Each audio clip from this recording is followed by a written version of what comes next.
Mr. Mott, would you like to come up here? We're going to. Robert Mott, a name that many of you from the college will recognize. Bob was essentially the first chair of the Murrow department, I guess, way back when. And Robert, it's particularly appropriate that he's here with us this weekend, or this isn't a weekend, is it? This week, because we are recognizing the fact that we've brought National Northwest Public Radio, the NPR stations, and our public broadcasting stations under the college. And this is the man who essentially created NPR in Washington many years ago. You're going to be hearing more from Mr. Mott in the day coming. But for now, I'd like to hand it back to DJ. Well, this is particularly appropriate because our next inductee, Dick Warszynski, just was a vice president and general manager of KCTS in Seattle, Washington, most recently. You know, it's interesting. I have worked in the Seattle market for many years, off and on, and the entire time I was competing against Dick across the street. And I have to say it was formidable competition. And as I was reading Dick's bio, I didn't realize that you actually worked at King Broadcasting for 7 years in your career. No kidding, that's great. And then from there, he was in San Francisco, and I was looking at the amount of programming. Dick came up through programming and creating content. And where we're at, we say content is king. We sometimes say King TV, but you are an alum, so that works. Dick actually was responsible for 2 daily talk shows, 2 magazine shows, and 4 prime specials when he was in San Francisco. That is a ton of programming, and I know what that requires. And then he went to Como Television in Seattle, and at Como he started as a program director, and then he was promoted to senior vice president and general manager. Spent a total of 21 years at Como, 7 as program director, 14 as general manager, and he and his wife Sharon have given so much service to Washington State University. It's very well deserved. Come on up. Congratulations.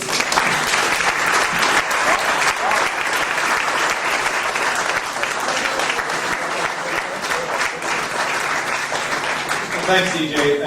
It's interesting that Jerry is awarded this tonight because Art and Jerry got Sharon and me involved with this group, the advisory, in Art in his own way. It's about time to start doing something. Yeah.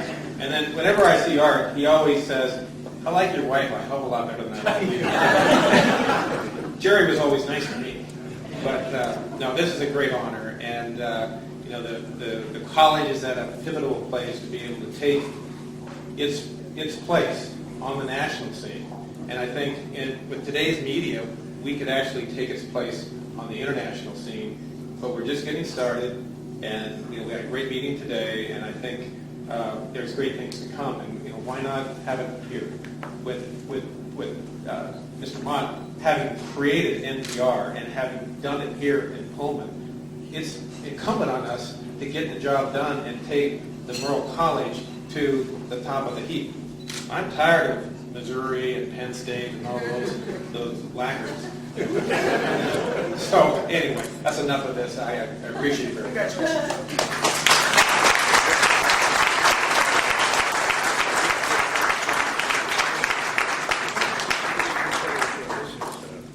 Your plaque, so you got. Oh, great. But you want me to hold it for you? Yeah, well, start the fade. Thank you. Thank you very much, sir. Thank you. Thanks, Mark. And our final inductee, Kay, where are you? Kay, come on up here. Kay White, and I really encourage you to come up and please read these detailed bios. Kay has had an amazing career, and she does get the award for traveling the absolute farthest. Come on. Kay has had a 45-year career in New York City. After graduating from Washington State University with a BA in journalism, she immediately went to New York. And she spent 23 years at CBS Network. She was an assistant vice president to the news director of CBS News. She also ran the sports. She was the executive in their sports division. And then from there, she went on to do a number of different things in New York City. One was she worked with the Revlon Corporation and worked with their executive team. She also worked with a group. It was just incredible to read the detail here of the philanthropy that Kay has had. She also was a director of public responsibility for American Express and their travel-related services company. And she has worked tirelessly. It was incredible as I Googled you, my dear, the new verb Googled. It was, right, there are no secrets anymore. It's just amazing what she has accomplished. So, and this, Kay told me earlier today that this is the first time she has been back on campus in 30 years. So,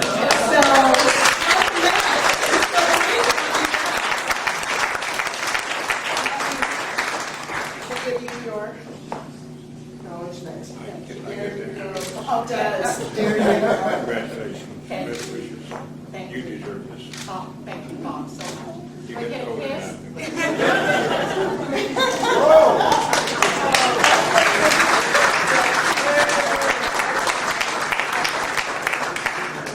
One of the great things about WSU, I talk to people here tonight, and I live in New York City, and I say, when I go visit people in Columbia and NYU and Barnard, and I say, I feel so sorry for you. You remember what campus life is like. You have no campus. You just aren't experiencing real college life. The other part of WSU is that we get to have such personal relationships with our professors. Really personal. At this age, we can say that.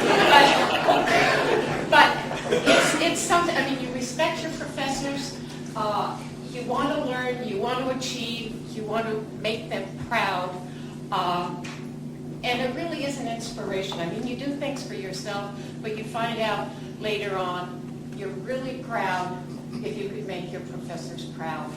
And I thank all of you for being here, and I encourage those of you who are students here, just break a leg and have a great time. It's the best. And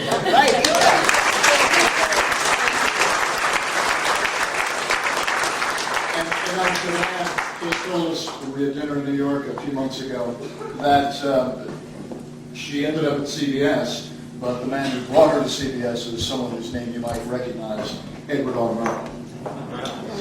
It helps. A true link to the legacy. Right, So thanks so right. much, Ken. Thank you. I'd like to where's Steve Lutz? Right over here. Steve, come on up. We have a little ceremony. Peter, could you come up? Steve, as I said before, has been the chair of the board for the last year. We've got to work together for the last 7 or 8 months, I guess it is. Unfortunately, not a full year, but it's been a great relationship, and it's not over because you don't get to just fade off into the woodwork. But Peter Boccia is coming on board as the chair, and I was told there's supposed to be a gavel here. There's my gavel. There's oh, there's passing of the gavel. We have a distinguished leadership award for Steve Lutz for all of his tireless work. Thank you. As chair.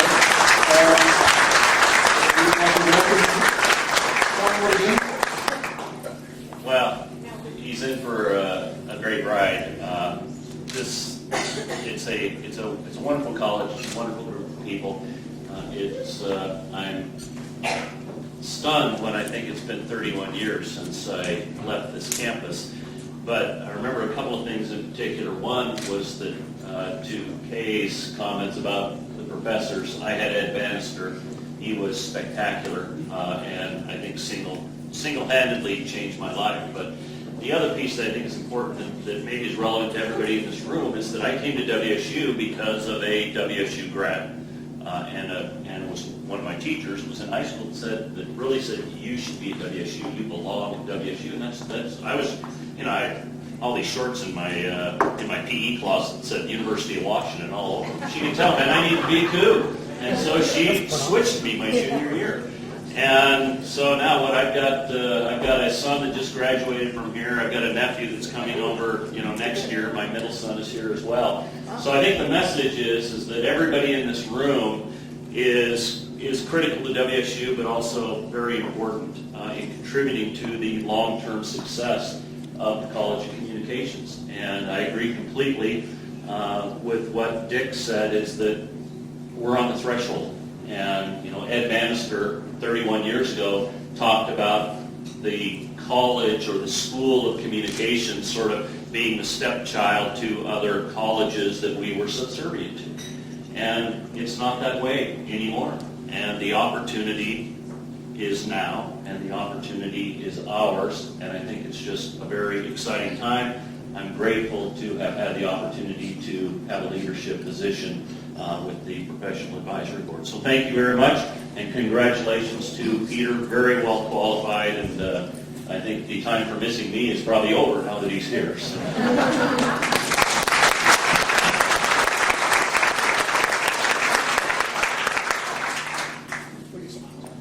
Well, just a couple of quick comments. I have to tell you that Steve's done a wonderful job this past year leading the Professional Advisory Board. There were some internal issues within the board that we needed to work on, and he's led us very, very effectively on that. And I think we're poised to continue to try to make a meaningful and helpful impact at Washington State and for the Murrow College, and to help Dean Pintack achieve his goals. My only regret in assuming the leadership of the advisory board is my dad's not around to see it. He was a 45-year faculty member here at Washington State. Unlike most of you who spent 4 years here, I spent 18 years here. When Steve and I were driving in this morning, I pointed to the Student Health Center and said I was born there. I grew up on Lower Drive, which is a block from Beasley. I saw really bad football and basketball for many, many years. Now, I see Dick Fry is here, who was the SID when I was a kid, and he and I remember the real John Olerud, his dad. We saw him play when I was a kid and when in Dick's heyday. So it's an incredible honor for me to have the opportunity to give back to Washington State, even though I didn't go to school here because my dad threw me out of town when I was 18. This is a very special place for me, and the Murrow College is an incredibly special place, and I think it's headed to great new heights under the dean's leadership. So thank you very much, and onward.